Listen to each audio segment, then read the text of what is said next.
Date पे date दिया जा रहा है, सुनवाई नहीं हो रहा है।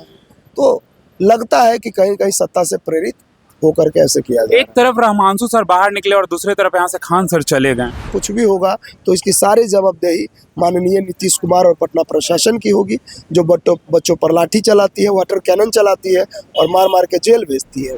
बिल्कुल मैं वही कह रहा हूँ कि आज हमारी परीक्षा है री एग्जाम की, लेकिन आने वाले सितंबर अक्टूबर में सरकार की परीक्षा होगी।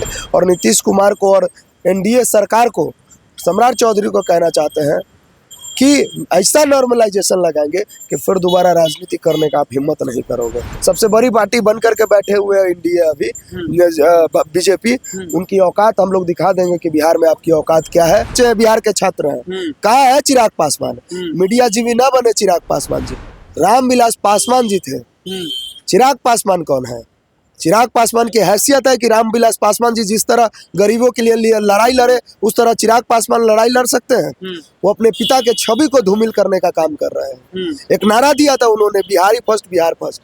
हम बिहारी है, हम बिहार के बच्चे हैं, बिहार के छात्र हैं। कहा है चिराग पासवान, मीडिया जीवी ना बने चिराग पासवान जी, नहीं तो हमने 5 सांसद जिता के दिया है ना आपको। एक भी सांसद औकात नहीं है कि आप बिहार के संसदीय क्षेत्र से आप जीत लेंगे आने वाले समय में। है आने वाला है अक्टूबर में बिहार विधानसभा का चुनाव है। हिम्मत तो उतारिए अपने विधायकों को, इतने रगड़े जाएंगे कि आपको आपकी औकात याद आ जाएगी। बिहारियों को सिर्फ ये कह के मत चलिए कि बिहार फर्स्ट, बिहारी फर्स्ट। अरे शर्म आनी चाहिए, आपके पिता को बिहार ने इतना प्यार दिया और बिहार के लोगों को ने आपके पिता ने बिहार के लोगों को जितना ईमानदारी से काम किया और आवाज उठाई, काश आप उनके अगर नक्शे कदम पर चले होते तो आज बिहार के युवा आपको सिरमौर बना करके रखती, सम्राट चौधरी जी, सॉरी चिराग पासवान जी। लेकिन आप जो गलती कर रहे हैं अभी भी सुधरिए साहब, आप युवा है, लोग चाहता है कि बिहार का चेहरा आप बने, लेकिन जिस तरह का कृत्य है आपका, अब बिहार का चेहरा तो क्या, बिहार से आपकी राजनीति धारा समाप्त हो जाएगी अगर आज भी आप नहीं सुधरे तो।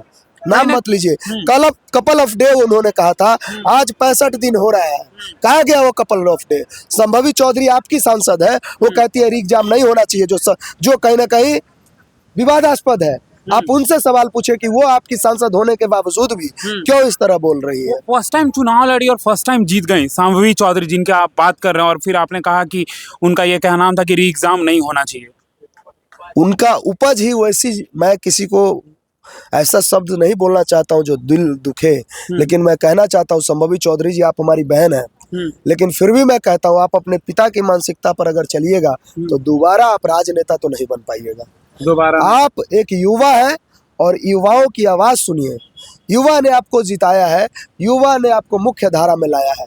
तो संभवी चौधरी जी से मैं आज भी कहता हूँ, युवा के साथ आइए, अपने गलतियों पर थोड़ा सा विचार कीजिए। जो आपने वक्तव्य दिया है कि हम अगर गलत होते तो हम 65 दिनों से आंदोलनरत नहीं होते, अगर हम गलत होते तो आपके पिता चुप नहीं होते, मीडिया में आकर के हमारे खिलाफ बयान देते। लेकिन कहीं ना कहीं आपके पिता अशोक चौधरी जी गलत है और इसीलिए आज वो चुप है। आपको लड़ना है, इसमें आप ये मत देखिए कि आपके पिता जदयू में है और आप जो है एलजेपी में है तो आप एक दूसरे के खिलाफ नहीं बोल सकते हैं। आप चूंकि आपके पिता चाहते हैं री एग्जाम ना हो तो आप भी कहेंगे री एग्जाम ना हो। आप युवा है, आप अपने मनोचित व्यवहार, अपने बुद्धि विवेक के अनुसार सोचिए कि बच्चे क्यों री एग्जाम मांग रहे हैं, तब बयान दीजिए। कहीं ना कहीं मैं तो ये कह रहा हूँ ना कि बिहार के युवाओं को हमने संसद में भेजा, संसद में जाके संभवी चौधरी जी को सवाल पूछना चाहिए कि बिहार का युवा रोड पर है, इसका जवाब कौन देगा। उसके इतर वो पूछ रही है कि री एग्जाम क्यों होना चाहिए। वो तो बजट 2025 को गिरवा रही थी कि बिहार को क्या क्या मिला है। बिहार को क्या मिला है उससे क्या मतलब है, युवाओं को क्या मिला है पूछिए। माननीय नरेंद्र मोदी जी कहते हैं कि भारत एक युवा राष्ट्र है और उसी भारत का एक राज्य है बिहार। बिहार को छोड़िए साहब, बिहार के युवाओं को क्या मिला, लाठी डंडा, वाटर कैनन, माँ बहन की गालियां और जेल, यही बिहार के युवाओं को मिला है।